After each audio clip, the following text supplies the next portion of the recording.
Sinister.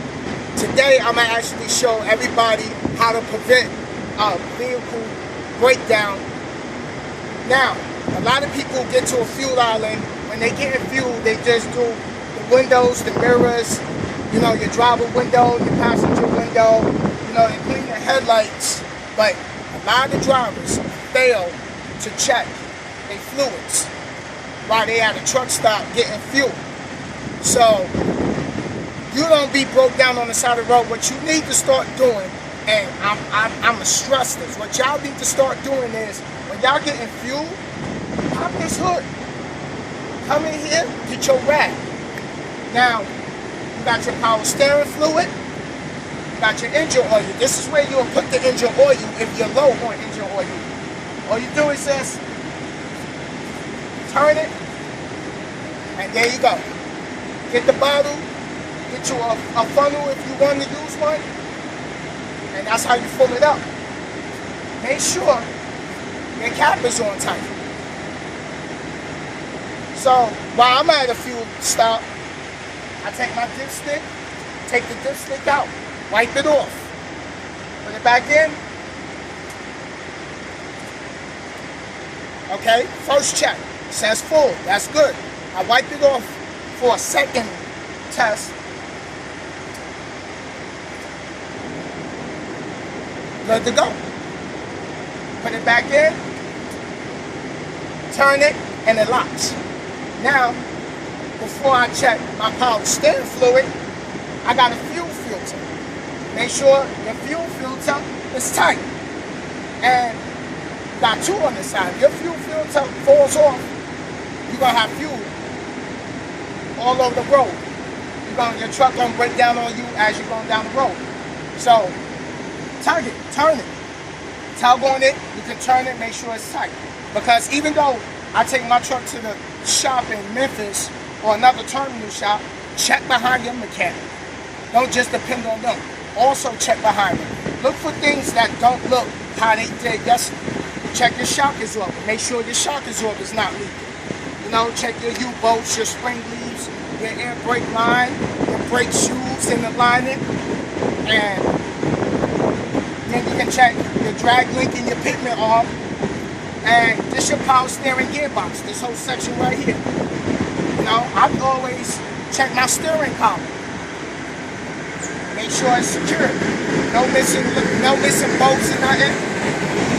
Now, my power steering fluid, this is the power steering fluid reservoir. Make sure there's no leaks in your power steering fluid fuel line. So, I take the cap off, I wipe it off first, put it back in, I check it, full. Another way you can also check, you get a flashlight, put a flashlight to the side, and it'll be right here. You can see the fluid. You can't see it through this plastic because it's not clear enough. Then, another fluid you gotta check two more. Now on this side of the vehicle, we got our washer fluid and our antifreeze. Make sure you check your washer fluid. Right now my washer fluid is low. It's gonna take me 2 bottles to fill it up all the way. My antifreeze. My cap is good, secure, tight, no leaks. Because if you fill up your antifreeze all the way up to the bottleneck of the container, when you drive it and this fluid heat up, it's going to start squirting out under that cap. And then you're going to have red antifreeze all over this.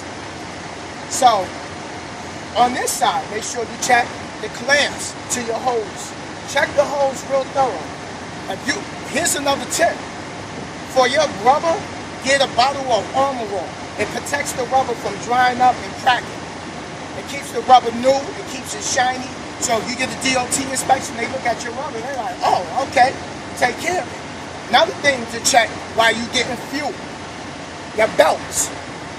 Check the outer ridge of the belt, because what happens is, from it running through the wheels, it'll actually wear that rubber out on the outer part of the belt. Check your belt for holes, tears, cracks. Here's another There's another hose to my antifreeze that's running up under here. Check that. Look for leaks.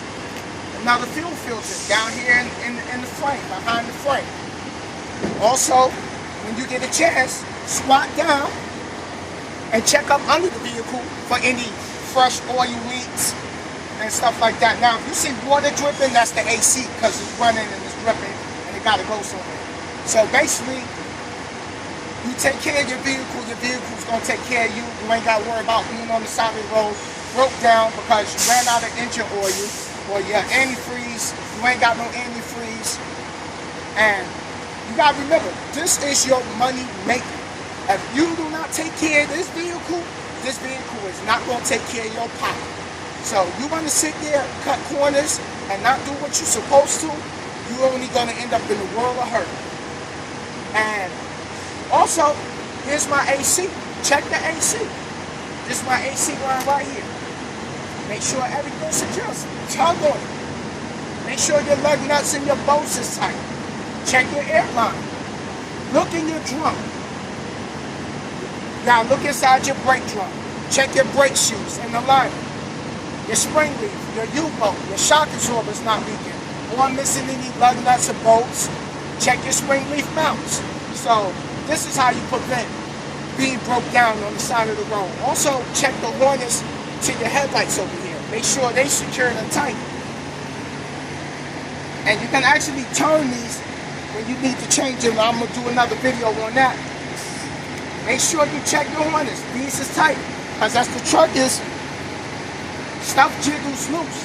So you want to make sure everything tight, your clamps. I always tell them, make sure my caps is tight. So, and that's it. So, when you at a fuel island, always do this. Even though you did a pre-trip this morning, 5 hours later, you can be stopping right now, like at the fuel island. It been 5 hours ago, I did a pre-trip. Anything can happen. You can hit something that's under your vehicle, hit a line underneath. Punch a hole in your engine oil, the tank that holds the engine oil, and you be leaking oil. So, take time to inspect your vehicle. And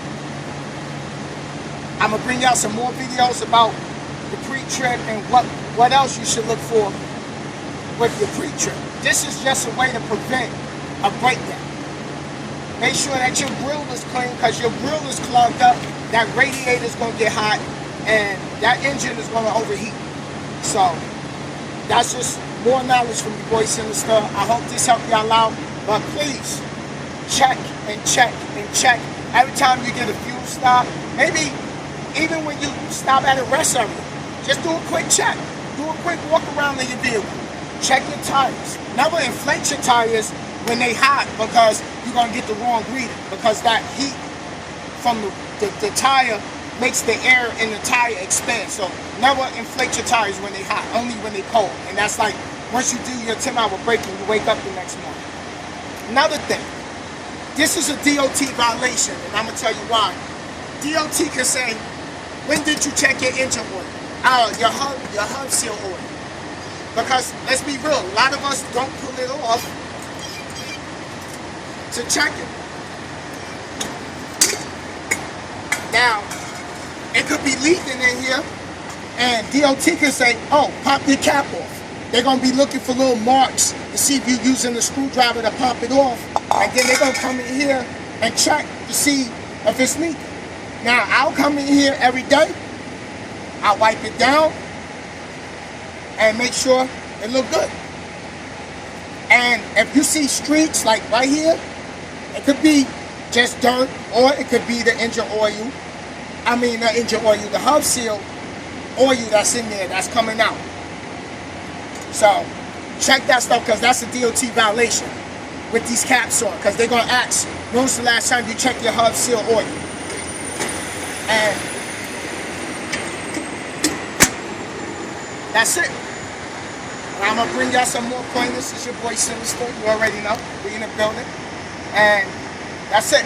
I'll get back to y'all on the next how-to video.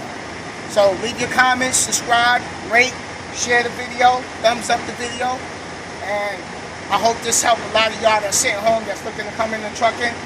Take care of your vehicles. It's your boy Sinister, man. Holla at y'all later.